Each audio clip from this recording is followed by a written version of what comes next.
গুরুত্বপূর্ণ রাস্তায় মোড়ে যানজট নিরসনে আমরা গতবারও ড্রোন ইউজ করেছিলাম, এবারও আমাদের ড্রোন ইউজ করব যানজট নিরসনে। মহাসড়কে সিসি ক্যামেরা বৃদ্ধি সহ যানজট নিরসনের আমরা আধুনিক প্রযুক্তির ব্যবহার ক্রমান্বয়ে আমরা বৃদ্ধি করছি। এবারও আমরা যেখানে যেটা প্রয়োজন সেটা আমরা ব্যবহার করব। রাজধানীর প্রবেশদ্বারে বিশেষ ব্যবস্থা নিয়ে নেওয়া হবে। যানজট প্রবণ এলাকা সমূহে ওয়াচ টাওয়ার এর মাধ্যমে যানজটের কারণ চিহ্নিত করে তার ব্যবস্থা নেওয়া হবে। আমরা যে সমস্ত এলাকায় দুর্ঘটনা হয়ে থাকে, আমরা মনে করি দুর্ঘটনা হতে পারে, সেই সমস্ত এলাকাগুলোতে কাছাকাছি আমাদের সব ধরনের রেকার, ফায়ার সার্ভিস, উদ্ধার কর্মী সেখানে সবসময় থাকবে। দুর্ঘটনা রোধে মহাসড়কে গাড়ির অতিরিক্ত গতি নিয়ন্ত্রণ ও স্পিড গান আমাদের পুলিশ ব্যবহার করবে। অতিরিক্ত গতিবাহী যানবাহনের বিরুদ্ধে আইনানুগ ব্যবস্থা তাৎক্ষণিকভাবেই নেওয়া হবে। আমরা পশুবাহী, আপনারা জানেন ঈদুল আজহা, সেই জন্যই একটা পশুবাহী গাড়ির আধিক্য আপনারা দেখবেন।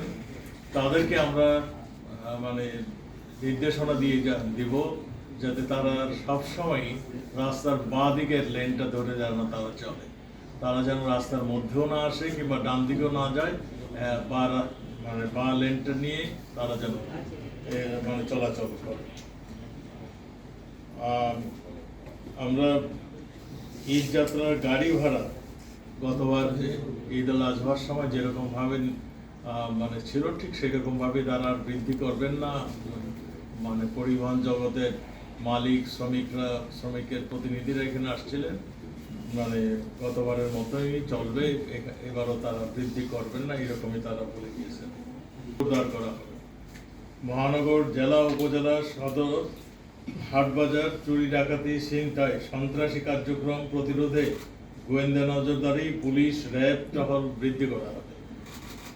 বাস, লঞ্চ টার্মিনাল ও রেল স্টেশনে অজ্ঞান পার্টি, মরম পার্টির বিরুদ্ধে ব্যবস্থা নেওয়া হবে। অতিরিক্ত যাত্রী পরিবহন করলে আইনানুগ ব্যবস্থা গ্রহণ নেওয়া হবে। প্রাপ্ত তথ্য মতে সিটি কর্পোরেশন ও মহানগরের জেলাসমূহে মোট ৪,৪৬০টি পশুর হাট বসার এই পর্যন্ত আমাদের কাছে ইনফরমেশন আছে। এটা হয়তো কিছু বাড়তেও পারে। জি, সারা দেশে এটা আরো কিছু বাড়তে পারে। এখন পর্যন্ত আমাদের কাছে যে সংবাদ সেটাই। প্রতিটা পশুর হাটে নিরাপত্তা অস্থায়ী পুলিশ ক্যাম্প বসানো হবে। বড় পশুর হাটে ওয়াচ টাওয়ার থাকবে। পশুর হাটে জাল নোট শনাক্ত করার মেশিন থাকবে। পশুর হাটে যাতে অসুস্থ পশু না বেচতে পারে, সেই জন্য আমাদের ওইখানে মৎস্য প্রাণী সম্পদ থেকে পশুর ডাক্তার, পশু চিকিৎসক সেখানে থাকবে। পশুর হাটে পুলিশ, আনসার ও র্যাবের পাশাপাশি সাদা পোশাকে গোয়েন্দা বাহিনীর সদস্যরা থাকবে।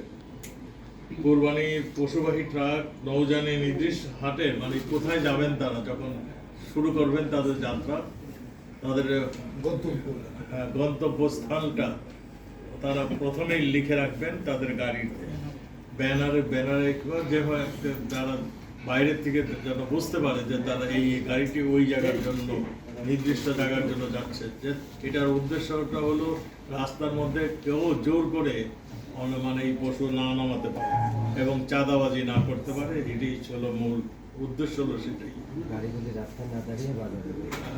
আর এই পশুর গাড়িগুলোকে আরো নির্দেশনা দেওয়া হবে যে তারা যেমন বাঁদিকে চলবে এবং কোনো রাস্তার উপরে যে পশুর হাট সেখানে তারা দাঁড়াতে পারবে না, তারা রাস্তায় কোনো পশু নামাতে পারবে না। এরা রাস্তার বাইরে ভিতরে যেখানে নির্দিষ্ট স্থান, সেই নির্দিষ্ট স্থানে তারা পশু নামাবে। পবিত্র ঈদুল আজহার পূর্বের 3 দিন ও 3 দিন পরের 3 দিন পচনশীল দ্রব্য ও যাত্রী পরিবহন ব্যতীত অন্য কোনো মানে পরিবহনের অন্য কোনো কাভার্ড ভ্যান বলেন, লরি বলেন, হেভি ভেহিকেল বলেন, অন্য এই এই দুই পরে মানে যাত্রী এবং পচনশীল দ্রব্যই নিতে পারবেন, অন্য সবকিছুই বন্ধ থাকবে। ঈদের পূর্বে গার্মেন্টস শ্রমিকদের এই মে মাসের বেতন পণ্য দিতে হবে এবং মানে বোনাসটাও তারা ঈদের ছুটির আগেই, তাদের ছুটির আগেই এগুলো প্রদানের সিদ্ধান্ত হয়েছে এবং বিজিএমই বিকেএমির মানে ইশারা প্রেসিডেন্ট সেক্রেটারিরাও তারা এই ব্যাপারে একমত পোষণ করেছেন। তারা সর্বাত্মক সহযোগিতা করবেন যাতে এই ঈদের আগেই তারা বেতন ভাতা পেয়ে যান। সরকারি ছুটির সঙ্গে সমন্বয় করে বিভিন্ন প্রতিষ্ঠান পর্যায়ক্রমে ছুটি প্রদান করবেন যাতে করে যানজটের মানে সমস্যা না হয়। শিল্প এলাকা সমূহে নিরাপত্তার ব্যবস্থা নেওয়া হবে। অযথা গুজব ও উস্কানি দিয়ে যারা অসন্তোষ সৃষ্টি করেন কিংবা করার প্রচেষ্টা নেবেন কিংবা প্রয়াস নেবেন তাদের বিরুদ্ধে ব্যবস্থা করবেন।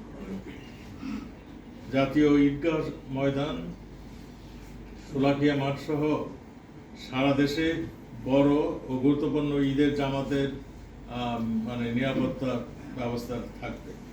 কিংবা মানে স্পিড বোট, যারা ছোট ছোট স্পিড বোট যাত্রী নিয়ে মানে নদীতে রাত্রেবেলায় যাত্রী বহন করতে পারবেন না, এমনি লঞ্চ যারা বড়গুলো সেগুলি চলবে।